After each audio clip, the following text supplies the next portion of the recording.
Hello and welcome to another episode of Morgan's Pop Talks, breaking down the latest in reality TV and pop culture. Welcome into 2024. How we feeling? I can answer you. Not well. What the heck is happening in the universe? Do we all need to let out a little scream? I can't do it too loud because I have neighbors, but what collectively, what the heck? Collectively, what the heck is happening in Bachelor Nation? What the heck is happening on the Real Housewives of Salt Lake City? It's like the last 2 weeks of 2023, I was like, wow, everything's calm, cool, collected. Now I realize it was the calm before the storm. You know, the storm in Bermuda that may or may not have been AI, that's what the past 2 weeks have been. And I thought, wow, I'm going to have nothing to talk about on my first podcast back of the year. Psych. We're going to get into all of it. Let's start with the pop three. Let's start with the first shocking thing. And let me just say, I didn't even want to open the deep dives this week because I felt like I knew the Real Housewives of Salt Lake City finale was going to be just so good. And obviously the timing of that doesn't necessarily add up when I open the deep dives. But then the Zach and Kaitlyn thing happened, the Rachel Lindsay thing happened. And now I'm like, oh God. So we have 3 deep dives today, essentially, starting with Kaitlyn and Zach Clark. So Bachelor fans think that Kaitlyn Bristowe and Zach Clark are somewhat of an item. They were seen together on New Year's Eve. Let's just reset the scene for all of you in case you don't watch Bachelor or The Bachelorette. Tayshia and Kaitlyn were both bachelorettes, right? Kaitlyn had her season. She was engaged to Sean Booth. That didn't work out. Tayshia had her season. She was engaged to Zach Clark. That didn't work out. After they both broke up with their final rose picks, later on in life, both Tayshia and Kaitlyn ended up being joint hosts of a season of The Bachelorette. When Chris Harrison made his exit and they were trying to find the replacement, the interim host, the mentors, whatever you want to call it, were Kaitlyn and Tayshia. When Tayshia did this, she was still with Zach. So keep that in the back of your mind, okay? But this is just so messy because when you think about it, they had the after the final rose when Kaitlyn and Tayshia were hosting together. And that's when it came out that Tayshia and Zach were breaking up. And Kaitlyn asked Tayshia about it on after the final rose. She's like, Tayshia, there's a lot of headlines. Do you want to talk to us about what's going on? Tayshia got very upset. She cried. She walked off. And so just very weird to consider the fact that Kaitlyn might now be romantically involved with Tayshia's ex-fiance. Kaitlyn went off on Instagram. She went off. She was talking about all the hate messages that she gets. She was like, I look at your profiles and if I don't want to switch places with you, I don't take your advice. I'm like, okay, Kaitlyn, we get it. You're famous and you have a cool life and we're just nobodies. But it is always just shocking to me when people who live in the public eye by choice, right? Kaitlyn could have had her 15 minutes as the Bachelorette and then moved on her merry little way, but she's still in the public eye by choice. It's like James Kennedy said, when you do something outrageous, you have to assume that people are going to be outraged. So I guess I just don't understand what Kaitlyn expected coming from this. Now, she hasn't confirmed that they're together. I think they are together because when she went on this rampage on Instagram, she was saying, you don't even know the backstory. You don't even know my truth. She never said Zach and I are just friends. She never said Zach and I aren't together. She never said Zach and I aren't talking. Now, one thing that she did say was there was no cheating.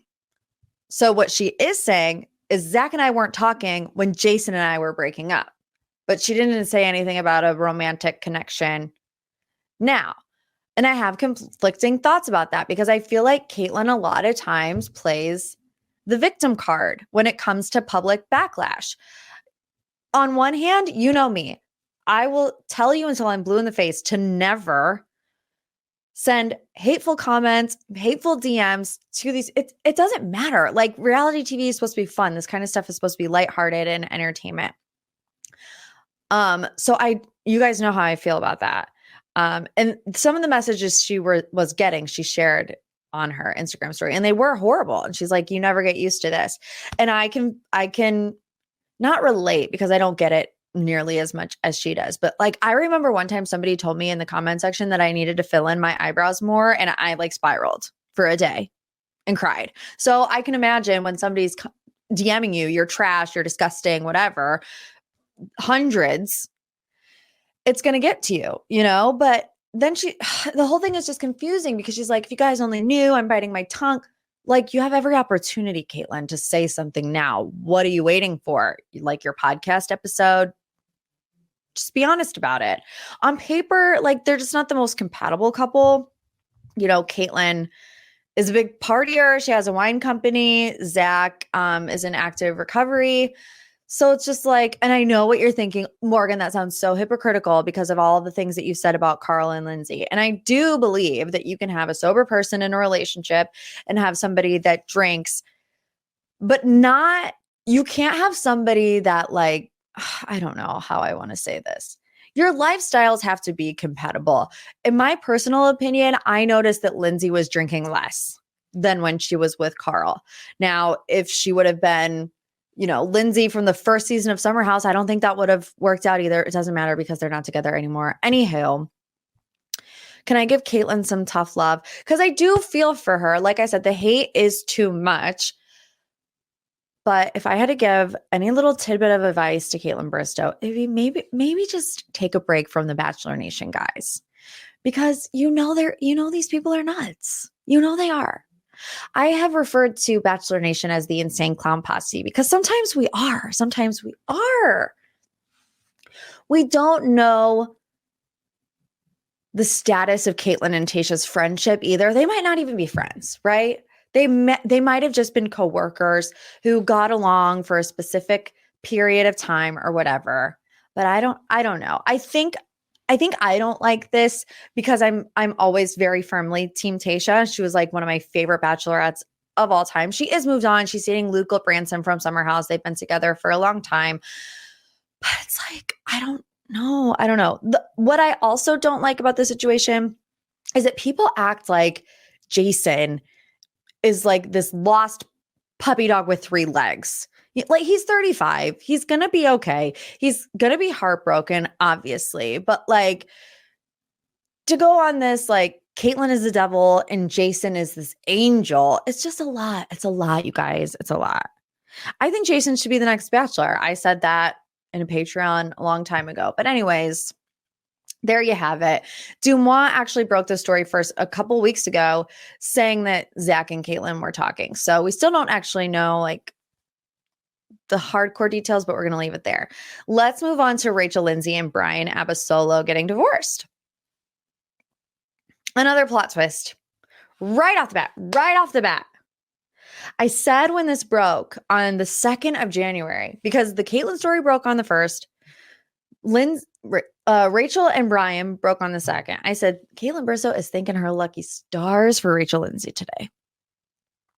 And that's the truth. Bryan cited irreconcilable differences. He's asking for spousal support. No prenup, no kids. The separation date was listed as December 31st of 2023.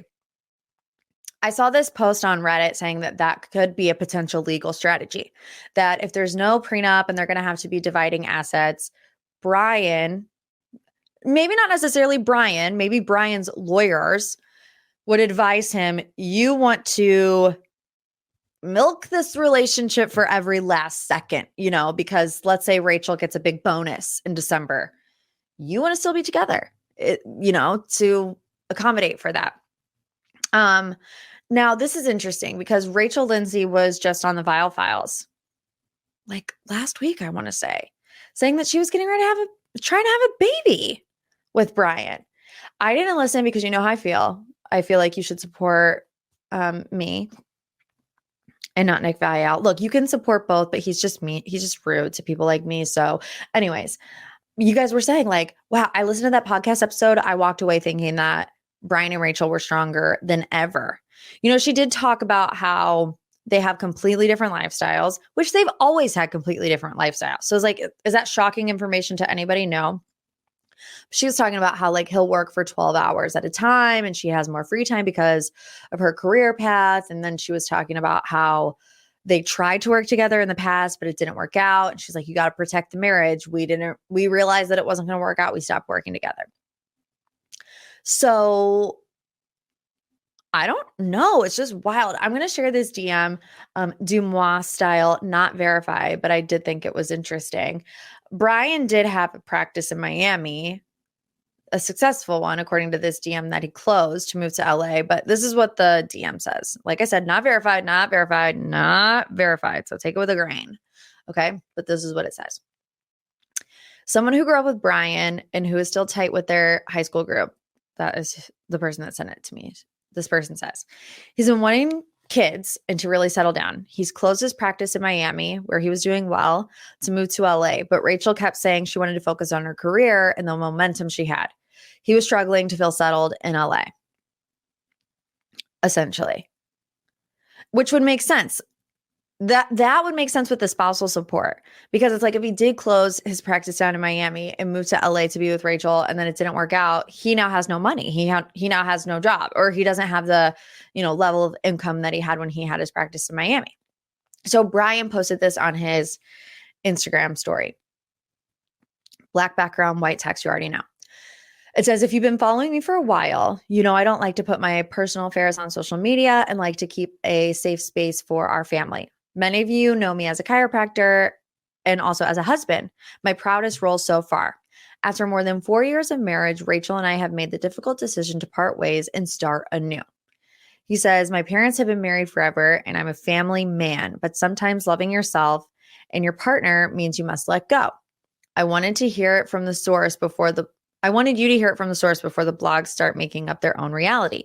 Please respect the spaces of our family and friends as we figure out our next steps. You know what I love about this? It's not a joint statement. How many BS joint statements of love and respect have we gotten from all of our favorite celebrity reality TV couples, whatever, the past 6 months? He's like, no, I'm going to post this on my own, me, myself, and I. I'm not adding Rachel as a collaborator. I'm not tagging her in the comment section. So I don't know. I just think that's interesting. Yeah, just really surprised by this. Like I said, okay. I should say I'm sad, but not shocked, because I'm sad because I thought that their lifestyle worked for them. There was a point in time where they were married long distance. And I thought it worked for them because they're both career-driven people, but they still, from what it seemed, prioritize their relationship in the ways that they could. But it turns out that it just wasn't as perfect as we thought that it was, which is crazy. Okay, I know it's pop 3, but I have 2 things that I want to get into briefly before we discuss the Real Housewives of Salt Lake City finale, which I'm still reeling over. First, the Golden Wedding. We're going to recap the Golden Wedding on the Patreon on Friday, so make sure you're subscribed. But Gary and Teresa are getting married January 4th. There's been a lot of speculation that there's trouble in that paradise. Conversations about prenups, apparently, allegedly, reportedly. Teresa wanted a prenup. Gary was mad about it. Allegedly, reportedly, Teresa's friends think that they're moving too fast. Those types of headlines were in publications that I don't necessarily consider to be all that reputable, but they didn't spend Christmas together. Teresa posts this photo of herself and is like, have a Merry Gary Christmas. I'm not with him at this current moment in time. She was like, we're spending the holidays apart. We'll be back together, whatever. So ever since those articles came out, I feel like they've been laying it on thick. And it could be a couple different reasons. They could be laying it on thick because the Golden Wedding is this week and they want people to watch it. But to me, it also reads a little bit like damage control. Like, oh, people are saying negative things about Teresa and Gary and their relationship. We have to make sure you guys act like you really love each other, which I think that they do. And I don't know, obviously, because I haven't seen the wedding play out yet, but I think that they will get married. Will they live happily ever after? Like TBD. Susan is officiating. So like one of Gary's ex-girlfriends is officiating, even though Susan said that Gary put her in the friend zone. I don't know. I do have to say, like, David and I were watching Salt Lake City, and the commercials for the Golden Wedding like would come on TV. And of course we're going to watch it, and like I'm going to be glued, I'm going to be sat, I'm going to be seated, but like it doesn't hit the same as it did. You know what I mean? Like I used to be super excited. It used to be like appointment television, the highlight of my week, and now I'm like, Gary and Teresa are getting married on Thursday. What are our lives that we're sitting here talking about?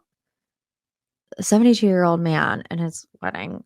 We're judgy McJudgersons about it. I don't know. Okay, last but certainly not least, some relationship drama, and this is a little bonus. I think Sam Fair and Corey, what's his last name? I don't even know his last name. I'm sure I know his last name. All I know is that he wears a lot of pearl necklaces. Corey Kiefer, duh, Corey Kiefer. I think they broke up. I think a lot of people think they broke up. You know, he's posting things. He posted this picture first that said 2064 is going to be my year. I can feel it. I don't know if that was a typo, if he's trying to be funny, but he's like holding onto this blonde and people are like, who's that? It's his sister. But also there's like another picture of him with like, this girl's in Ariana's revenge dress. Huh. What do you know? I don't know if they're relatives or whatever, but they also posted like New Year's Eve things without each other. I'm going to go to Sam's page. Sam Fair, she posted her and her girlfriends drinking martinis and her look with her beautiful bouncy blonde hair and her gorgeous smile. And it says a fresh start. So everyone's obviously like, oh, they broke up. And if they did, that will be the best thing to ever happen to her. She can get her spot on Summer House back because it's going to be a complete and utter disaster this year. I have no idea where they're going to go with casting because of the Carl and Lindsay situation. But I firmly believe that Sam wasn't asked back because she was in a relationship with Corey. They have enough relationship-y people, and the draw of Sam, her first season, was that she's young, wild, and free. She was dancing on tables. She was baby birding people. I don't know. But I think the straw that broke the camel's back for them, if they are broken up, which this is all speculation, but the Winter House reunion. I mean, she just seemed like it was not something that she was going to get over. And he didn't seem like he knew how to comfort her in any way. So Sam, girl, move on. You'll be better for it. Okay. The deep dive. The Real Housewives of Salt Lake City finale was shocking. Kind of. I gotta say, Bravo editors have upped their game since Scandival. There's a lot more thunder. There's a lot more lightning. There's a lot more strobe lights. There's a lot more like dun, dun, like Jaws, scary music behind everything. The editing has just gotten good. Like, you know, the storms a brewing in Bermuda. The thunder's rolling in. The Bermuda Triangle is about to explode because Monica is reality Von Teese or whatever. But anyways, we're going to start from the beginning. We start with this stupid scene between Whitney and Heather. And I was like, oh God, if this is what we have to look forward to until the last 10 minutes of the episode, like, please don't do this to me, Bravo. But, you know, last week's episode ended with Heather and Whitney getting in a fight about Heather's book, and Whitney's like, you exploited my sexuality. I just can't take her seriously when literally the editors have to blur out her nips every 5 seconds and she's screaming about Heather exploiting her. Just like, girl, you got to calm down. Fully team Heather in this argument. Heather read to Whitney what she put in the book. Whitney said she didn't like this part. Heather took it out. What else do you want, Whitney? Like, it seems like she's just looking for a reality TV moment. She's looking to start a fight. I don't know what that was about, but I'm glad Heather was just like, this is stupid and I'm not going to give any attention to it. So then the girls go out and about shopping. Monica's card gets declined. And I feel like that was a foreshadow moment where they're like, We all knew coming into this that something was going to happen with Monica because the whole entire cast was not talking to her. They didn't have a Salt Lake City panel at BravoCon. I mean, Monica was like in a world on her own at BravoCon. Nobody was talking to her. So we knew there was this big falling out. And plus all the press they've been doing, we knew that they don't like Monica. But they all go shopping and they're buying these perfumes and none of them bring their card and Monica's card gets declined. And it's like, that's the first moment where I'm like, oh, okay. Like this might be something little, but it's painting a picture of stuff's just about to go down with Monica, right? So we find out through this phone call, Heather does some investigative work. She's a real life Inspector G, Inspector Gadget, Inspector Heather guy. And she finds out that Monica has been running this Instagram account called Reality Von Teese.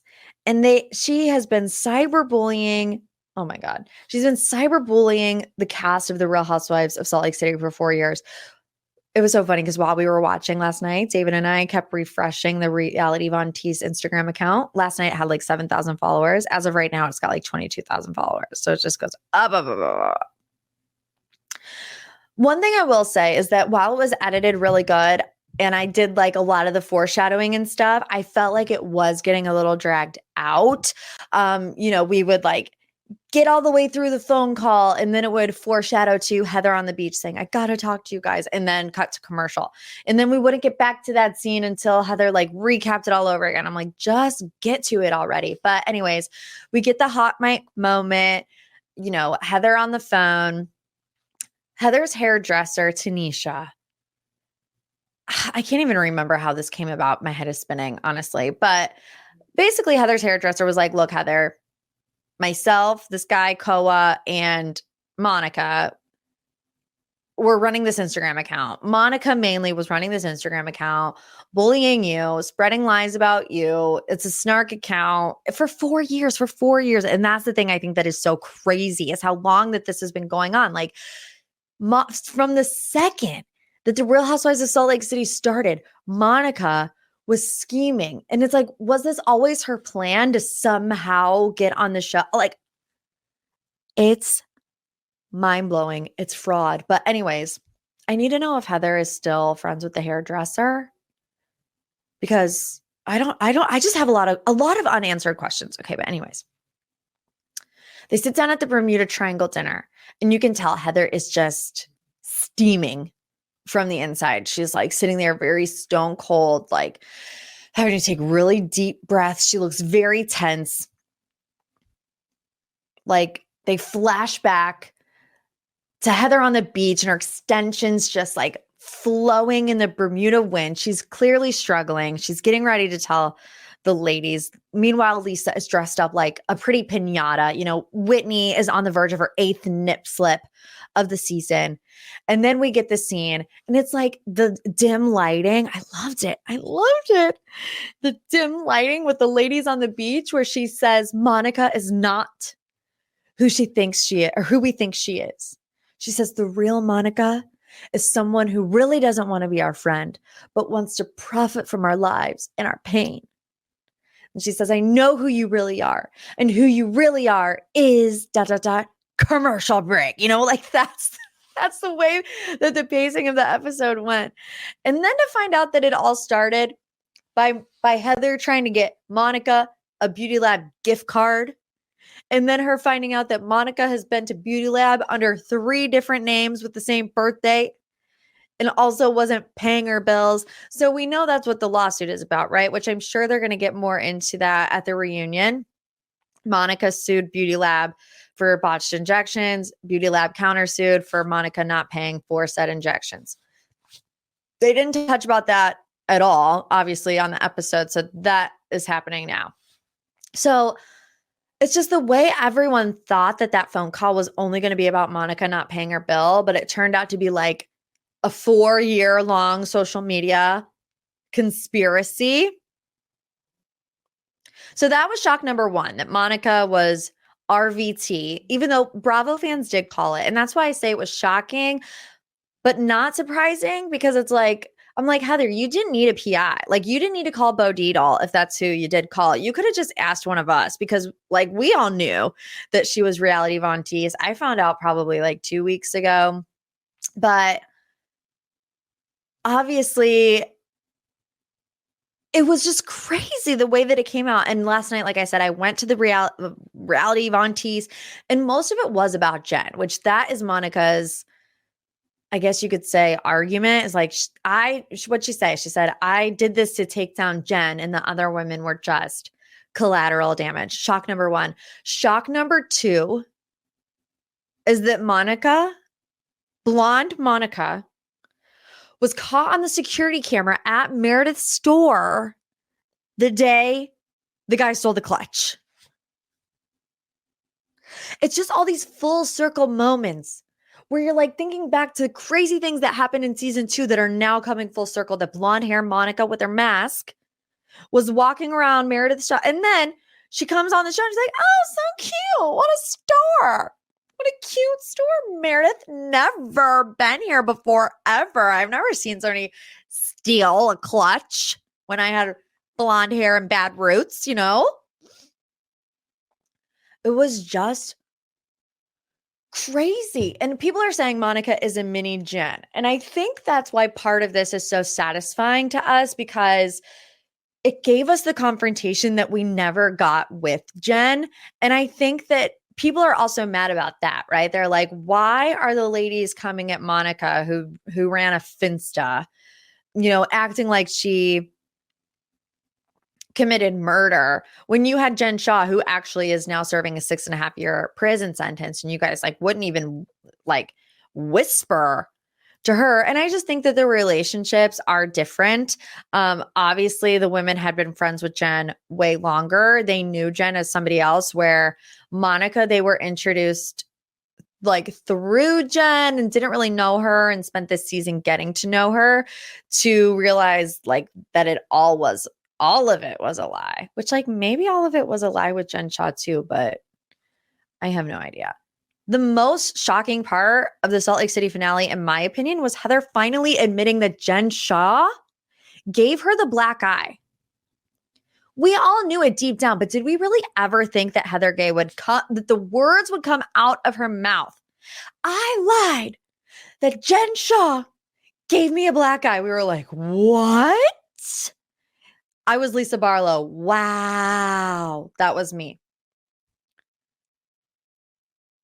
She blames it on the Airbnb not being up to code. She blamed it on the Airbnb cabinets not being up to code. She said she hit her eye on the cabinet of the Airbnb. Justice for the Airbnb. Everyone go leave 5 stars, because slander by Heather Gay. I could not believe it. She went on book tours making up this lie about running into the cabinet, about falling into the sink. And we were all like, this makes no sense.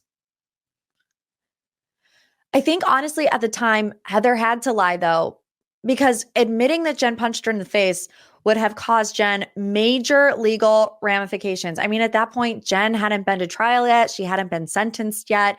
And it feels like Heather had this sort of Stockholm syndrome kind of relationship with Jen, where she knew deep down that she's not somebody to be trusted, not somebody that you should be protecting. But she loved this person for whatever reason. She wanted to feel loved by Jen Shaw. But I'm super glad that she finally came out and said it. And I feel like the fact that we had to wait this long actually makes it that much more epic that we finally got the truth. And she stood up there like the Godfather, Heather did. She's like, never go against the family. Never go against the OG girlies of Salt Lake City. You see my girls? We've been through the ringer with one fraud. We're not going to have another one added to the list. Okay? Reality Von Teese. Okay? So pack your bags and go. Never go against the girlies. Never go against the Salt Lake City girlies.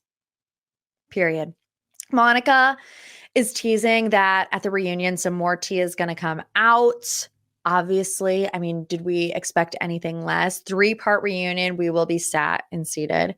Jen Shaw speaking out from prison. I don't know how prison works, but it's like, don't you get one phone call a day? Who's she calling her publicist? We've talked about that before. First of all, I'm shocked that she has a publicist. she's paying a publicist while she's in prison for a telemarketing scheme.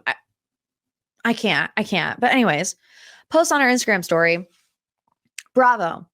If I punched Heather in the eye, you guys would have footage to prove it. It's clear the show can't live without me since I was brought up at the beginning, middle, and end of season 4. She then went on to say that Andy is still butthurt that she turned down his request for a one-on-one interview with her. Why would you sit down with someone who gave another cast member a black eye? Next story. Look, Jen, I'm sorry. It's over, dude. Like, everybody knows that you're a liar. Nobody trusts a word that you say. Jen Shah punched her in the face.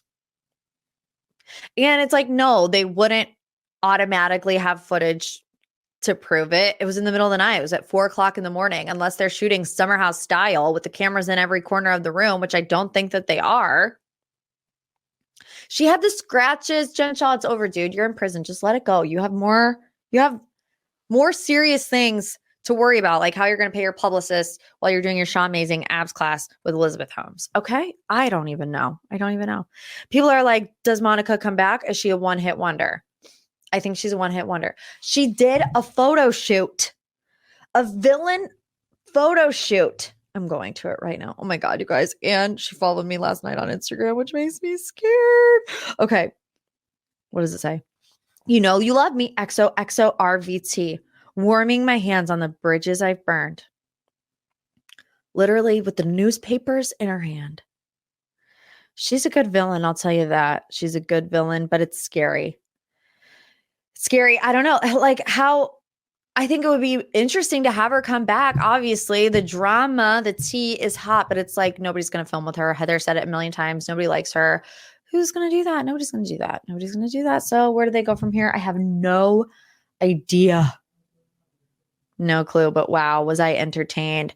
Was I not entertained? Season 4 will go down in the history books of great Housewives seasons. So congratulations to the girlies. Oh, let me spill my tea on my own. If you're a NBC listener, I'm going to tell you guys who DM'd me. Remember, I told you my theory was that the black eye was the bad Botox. And that the lawsuit was going to kind of uncover the fact that it was bad Botox. And I said, a housewife DM me. And she said, no, girl, that's not it, but it's crazy. Coming close. It was baby gorgeous. All right. How's that for some New Year's tea? 2024 off to a great start. Can't wait to see where the year goes. This week has been hell in a handbasket, but we are fed. And there's lots more to discuss. Like I said, Golden Wedding, the season finale of Southern Charm. You know, we're going to talk about it on the Patreon. So make sure you're subscribed. The link is in the show notes below. If not, I'm trying to get a special guest on the podcast next week. So say your T's and P's that this person says, yes, we're in communication. So we'll see. Leave a review if you haven't yet done so, because you know I love you like a sis. See you back next week. Bye.